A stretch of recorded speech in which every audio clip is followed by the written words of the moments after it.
or whether you lose weight, all that's dictated by the amount of energy or calories you consume. Carbs are responsible for fueling your body for your workouts, practices. Proteins are responsible for building muscle. Fats, they protect. So they're responsible for creation of cells, right? That phospholipid bilayer that surrounds the cells. But they also play a huge role in hormones and the hormonal cascades. So, if you're, what's the word I'm looking for here? If your adrenals, if you have adrenal fatigue, right?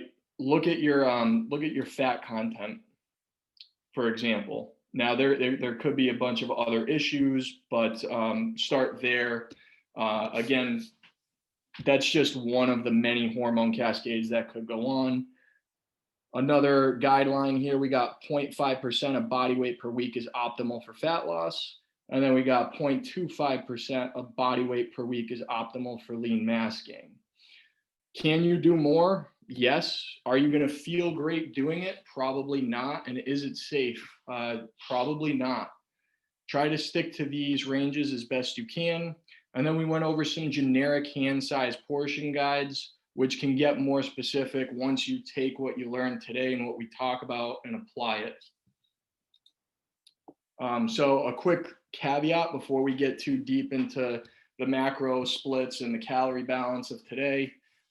We don't talk about vegetables a lot, but they do play a huge role in overall nutrition. And if you're taking a multivitamin, chances are you could get the majority of whatever's in that multivitamin through vegetables.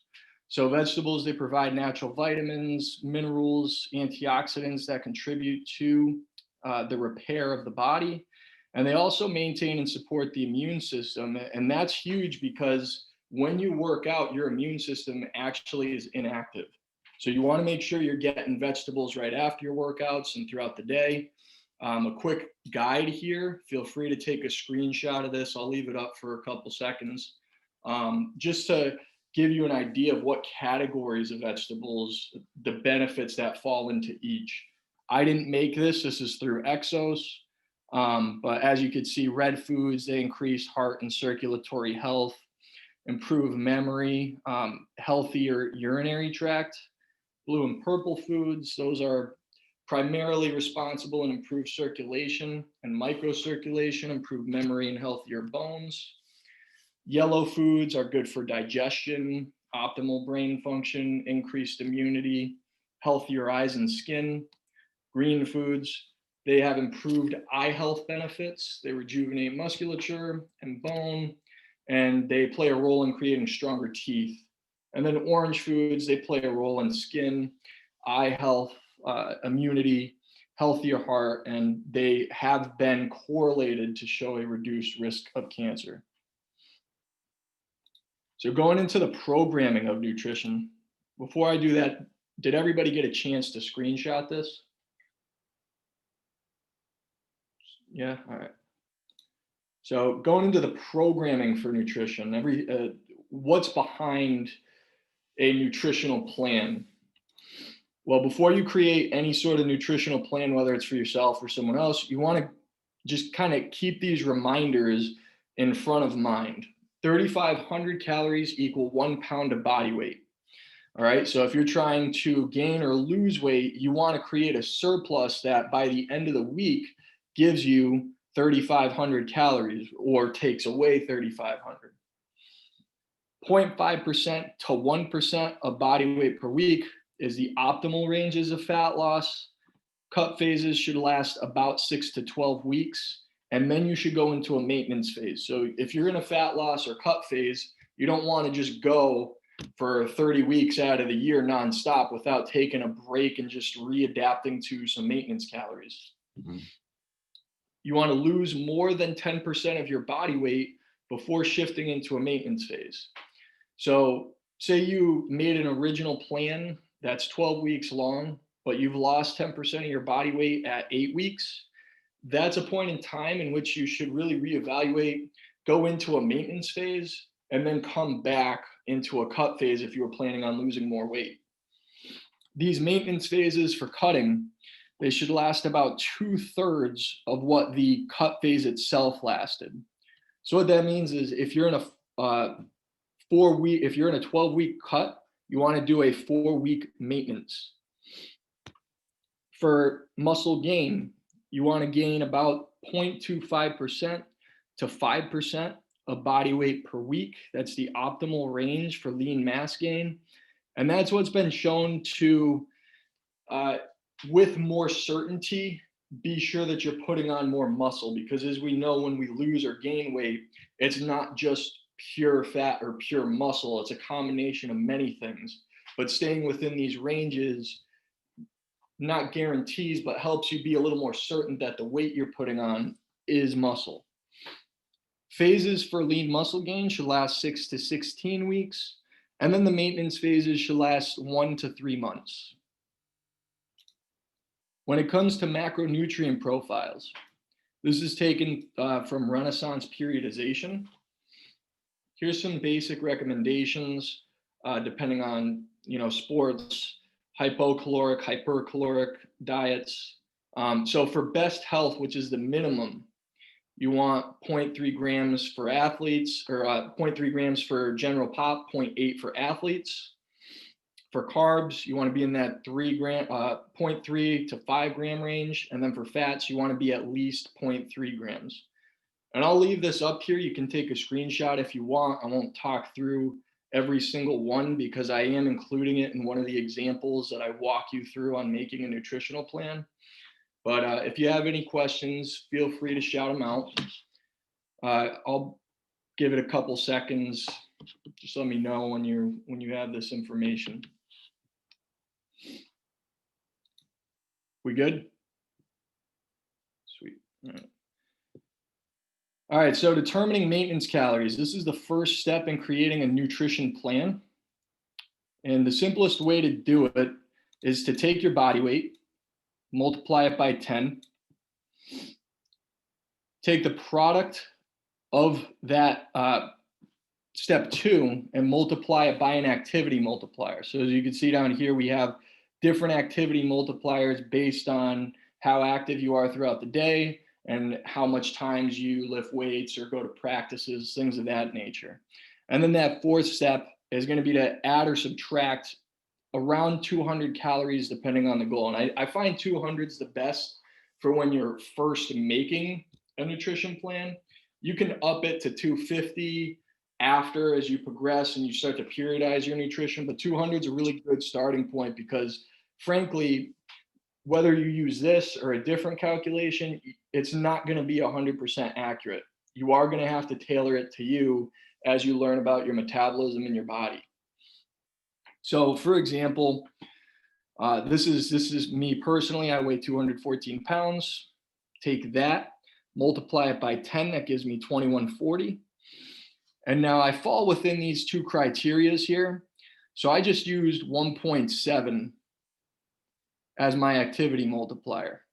That gave me a product of 3,638 calories.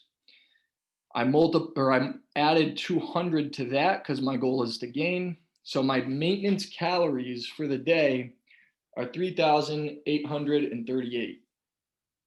Now I can go ahead and create a macronutrient split now that I know how much energy I should be consuming. So for creating a macronutrient split, remember in that slide 7, we have minimums we want to meet. It's because of these minimums that I suggest using your body weight as the key guiding factor in creating your macronutrient split as opposed to percentages. Because when you use a percentage, you just say, hey, I'll do like 30% protein, 30% fat, 30% or whatever else, 40% carbs. You risk not getting bare minimums. So I like to use the body weight a little bit better just to be absolutely sure that I'm in those ranges. So step 1 for finding my protein, you'll take your body weight and multiply it by 0.8, anywhere in the range between there and 1.5. Then you'll go on to step 2, multiply your body weight by 1 all the way up to 3 grams. And then step 3, You're going to multiply the products from step 1 and 2 by 4, and it's okay if it doesn't create a tangible image, because I'll show an example of what this means in the next slide. You'll add them, subtract from your daily caloric balance, and then divide by 9. So from our previous example, let's say I weigh 214 pounds. I'm going to multiply that by 1. That gives me my protein.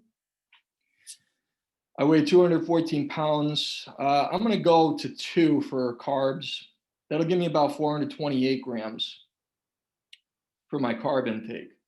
Step 3, I weigh 214 pounds. I'm going to multiply that by 4. This gives me the calories that I'll be gaining from protein. So 214 grams of protein equals 856 calories. I'm going to take what I get from carbs and figure out how much calories I gain from that. And then I'm going to add those two together. So I have the product of 2,568 calories are coming from just the protein and carb intake. From there, I'm going to bring up my daily caloric intake.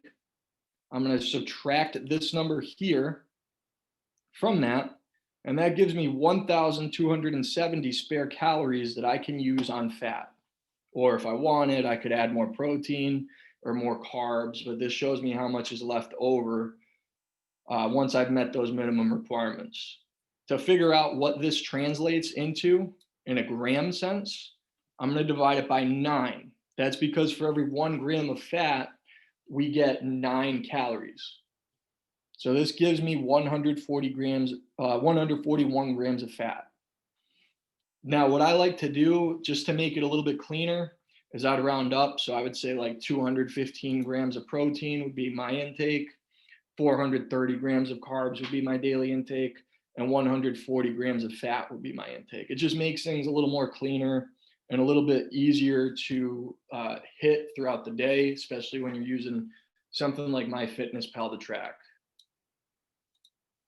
For nutritional periodization, I didn't put a lot here because you'll take your original recommendations and you're just going to run with it. You're going to apply it. You're going to be tracking every day, and you're going to go until it does not work anymore. Because if it's not broken, why fix it? So I'll add that 200 calories to my daily caloric intake that I had originally calculated. And once I stop seeing a gain in weight, then I'll readjust. I'll add another 200 to 250 calories to my intake. Or for fat loss, I'll subtract them.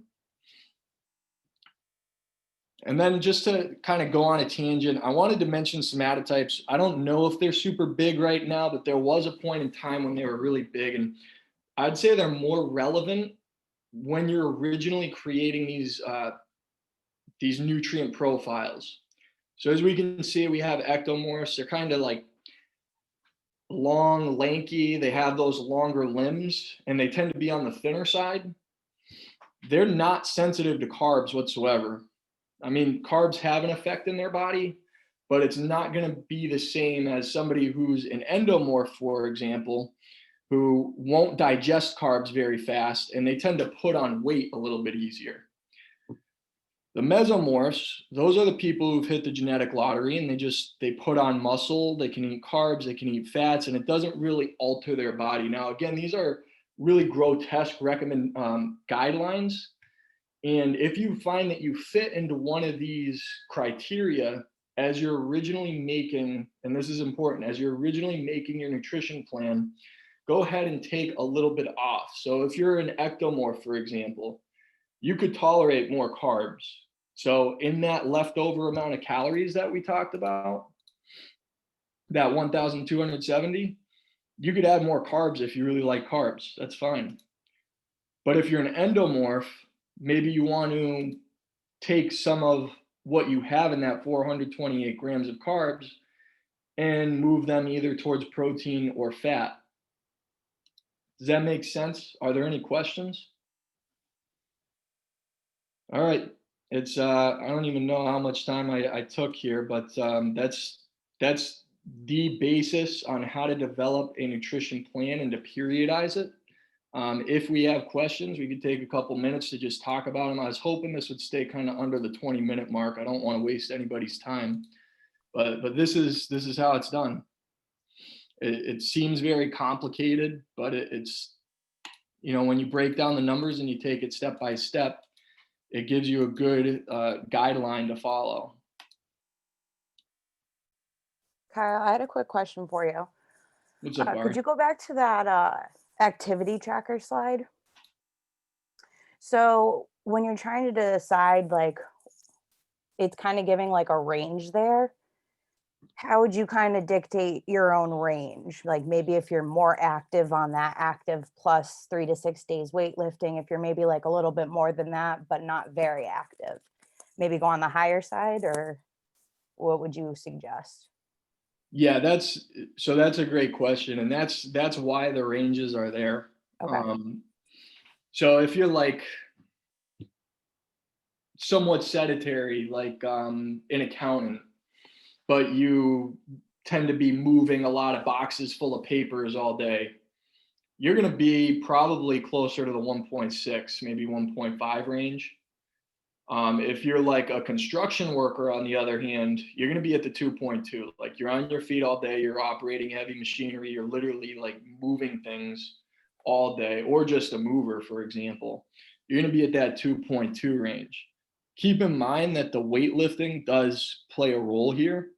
So just be conscious of that as well. You know, if you're that accountant, but you don't actually do 3 to 6 days of weightlifting, you're going to be on the 1 to 3 side of the spectrum, 1.3 side of the spectrum.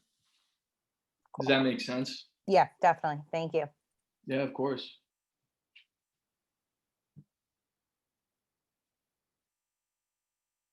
If we don't have any questions, what I'd like to do is just share a link with you to where you don't have to do these calculations on your own. You'll be able to just plug in some basic information and you'll get a handout and a nutrition plan done for you.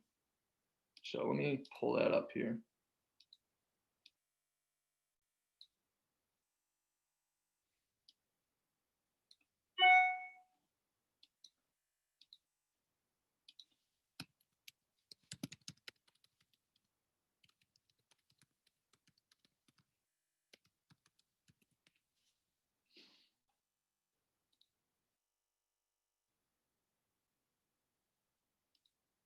All right, is everybody looking at my slideshow still, or can you see my browser as well? We just see your slideshow. Ah.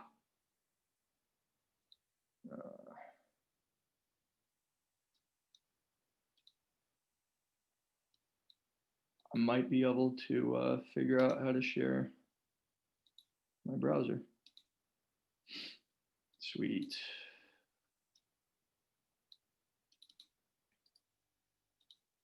So I'll just copy this and put it in the chat. Once I can find where the chat is.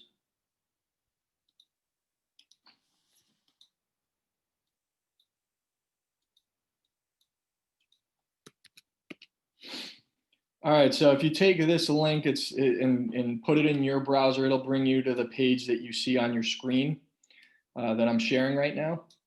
And you don't have to read all the words if you don't want to. Just scroll down to halfway down the page, hit get started, and it'll bring you to a nutrition calculator. This does everything for you. So you'll put in your age, let's say you're 20, put in your gender, height, weight. I'm about 5'11", 5'12".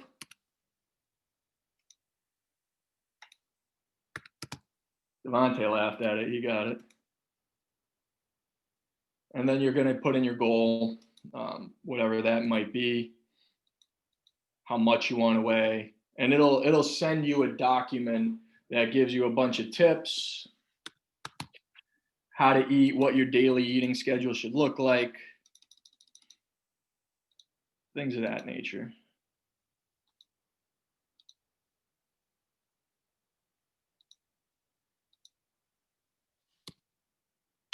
I'm going super fast just in hopes that I'll be able to kind of show you the guide that it sends, but.